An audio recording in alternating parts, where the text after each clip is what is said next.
नमस्कार दोस्तों, मैं कन्हैया लाल स्वागत करता हूं आपका इस YouTube channel study with KL sir में। दोस्तों, आज फिर आपके सामने हाजिर हूं भारतीय इतिहास के टेस्ट को लेकर।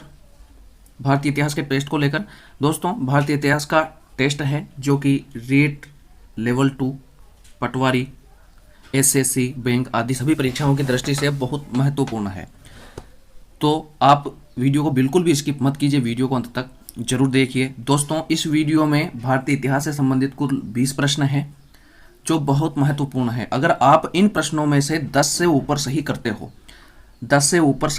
या 15 तक सही करते हो तो आपकी तैयारी बहुत बढ़िया है। तो दोस्तों, अपनी तैयारी का आकलन जरूर करें। चलिए दोस्तों, वीडियो को शुरू करते हैं। अगर आप चैनल पर नए हैं तो बिल्कुल चैनल को सब्सक्राइब करके बेल आइकन प्रेस कर लीजिए ताकि आने वाली वीडियो की नोटिफिकेशन आपको मिल सके।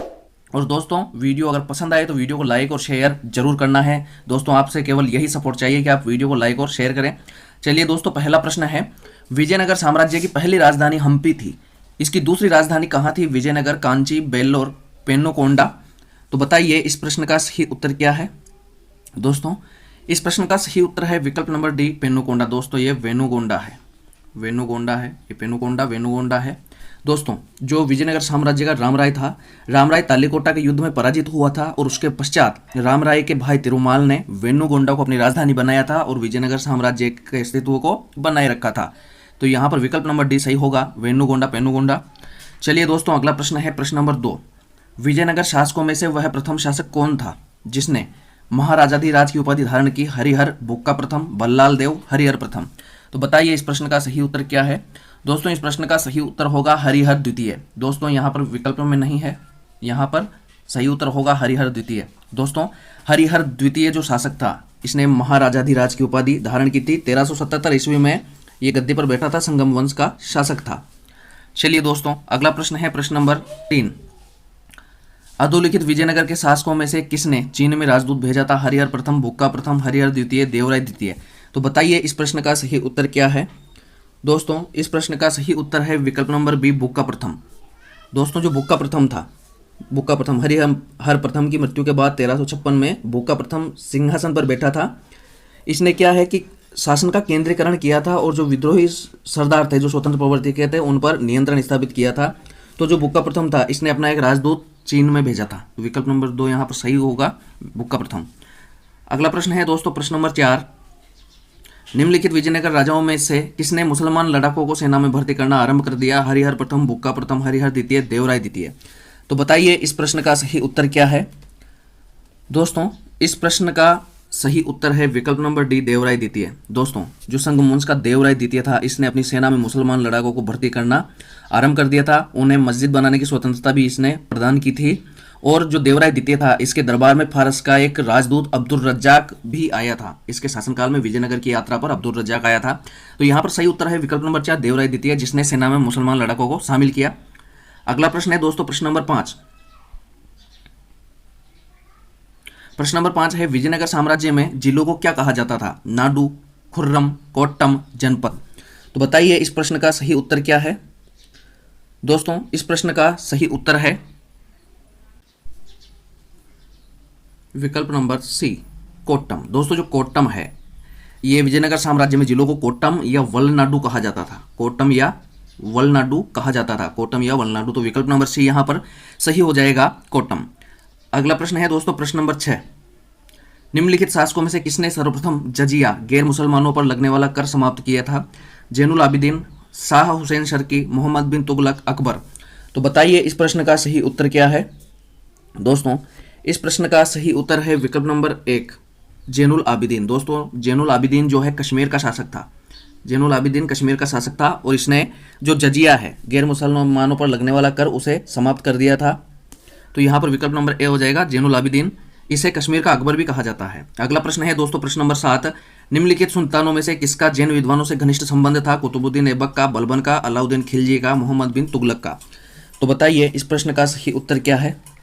दोस्तों, इस प्रश्न का सही उत्तर है विकल्प नंबर डी, मोहम्मद बिन तुगलक का। दोस्तों, जो मोहम्मद बिन तुगलक है, इसका जैन विद्वानों से थोड़ा सा घनिष्ठ संबंध था। इसने उलेमा वर्ग को जो अधिकार प्राप्त थे, ये मतलब उनको अधिकारों की मनमानी पर इसने रोक लगाई थी। उलेमा वर्ग को ज़्यादा अधिकार नहीं दिए थे मोहम्मद बिन तुगलक ने। तो इसका जैन विद्वानों से घनिष्ठ संबंध था। विकल्प नंबर डी सही होगा, मोहम्मद बिन तुगलक।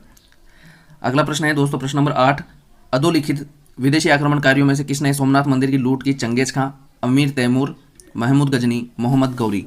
तो बताइए इस प्रश्न का सही उत्तर क्या है?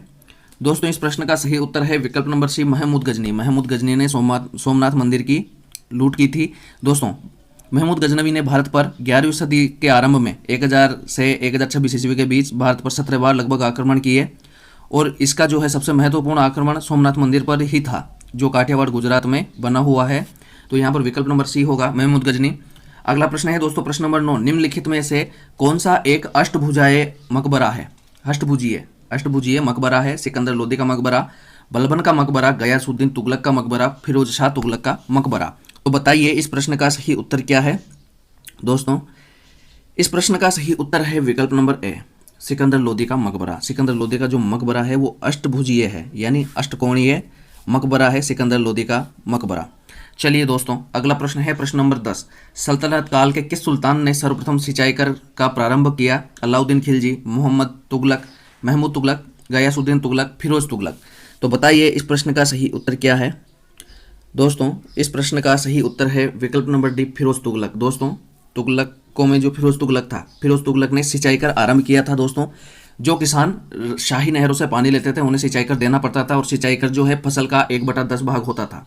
सिंचाई कर फसल का 1/10 भाग होता था। विकल्प नंबर 4 सही है, फिरोज तुगलक। चलिए दोस्तों अगला प्रश्न है यहाँ पर प्रश्न नंबर 11, उत्तर भारत पर तुर्कों की विजय का एक महत्वपूर्ण पहलू नगरीय क्रांति थी। यह कथन किसका है? M Habib, K M Nizami, R P Tripathi, Yusuf Hussain. तो बताइए इस प्रश्न का सही उत्तर क्या है? दोस्तों इस प्रश्न का सही उत्तर है विकल्प number A, M Habib. M Habib के अनुसार उत्तर भारत में तुर्कों की विजय का एक महत्वपूर्ण पहलू नगरीय क्रांति थी। चलिए दोस्तों अगला प्रश्न है प्रश्न नंबर 12, दिल्ली के किस सूफी संत से यह प्रसिद्ध कथन संबंधित है?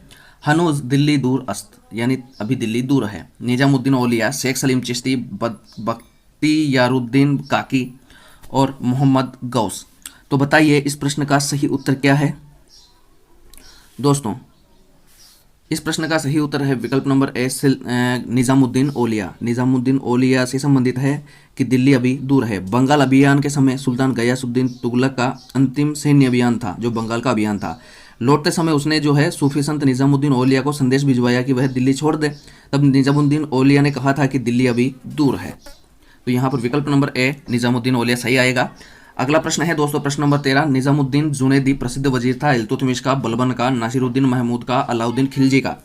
तो बताइए इस प्रश्न का सही उत्तर क्या है? दोस्तों इस प्रश्न का सही उत्तर है विकल्प नंबर ए, इल्तुतमिश का। निजामुद्दीन जुनैदी जो था इल्तुतमिश का वजीर था। दोस्तों यहाँ पर विकल्प नंबर ए सही होगा, इल्तुतमिश। अगला प्रश्न है दोस्तों प्रश्न नंबर 14, सुल्तान फिरोज तुगलक के खुतबे में सभी पूर्ववर्ती सुल्तानों के नाम सम्मिलित थे। निम्नलिखित नामों में से कौन सा एकमात्र अपवाद था? कुतुबुद्दीन ऐबक, बलबन, कुतुबुद्दीन मुबारक खिलजी, मोहम्मद बिन तुगलक। तो बताइए इस प्रश्न का सही उत्तर क्या है?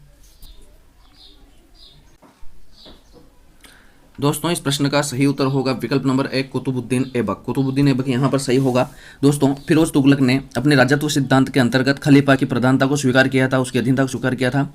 फिरोज शाह तुगलक ने शुक्रवार को जो खुतबा पढ़वाया जाता था उसमें कुतुबुद्दीन ऐबक को छोड़ करके अपने नाम से पहले सभी पूर्ववर्ती सुल्तानों के नाम पढ़वाए थे और उसने फतेह खां को युवराज नियुक्त किया था। तो यहाँ पर अपना सही आंसर होगा विकल्प नंबर एक, कुतुबुद्दीन ऐबक। इसका खुतबे में नाम नहीं था। अगला प्रश्न है दोस्तों प्रश्न नंबर 15, मोहम्मद तुगलक ने दीवाने कोही नामक एक नए विभाग का सृजन किया। इसका मुख्य कार्य था प्रति भूमि को कृषि योग्य बनाना, भू राजस्व का बकाया संग्रह करना, उद्दंड सरदारों को दंडित करना, राजस्व अधिकारियों का पर्यवेक्षण।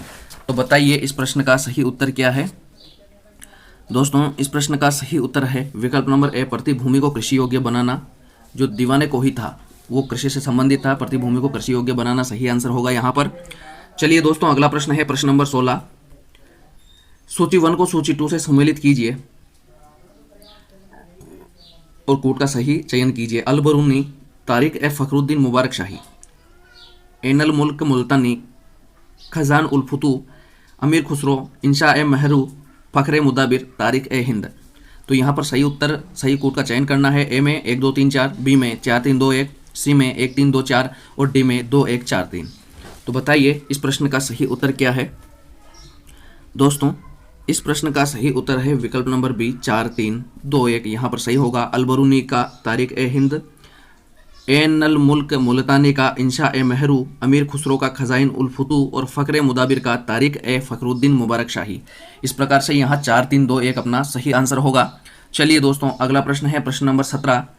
अमीर ए सादा की नियुक्ति करने वाला प्रथम सुल्तान कौन था? अलाउद्दीन खिलजी, गयासुद्दीन तुगलक, मोहम्मद बिन तुगलक, फिरोज शाह तुगलक। तो बताइए इस प्रश्न का सही उत्तर क्या है? दोस्तों, इस प्रश्न का सही उत्तर है विकल्प नंबर सी, मोहम्मद बिन तुगलक।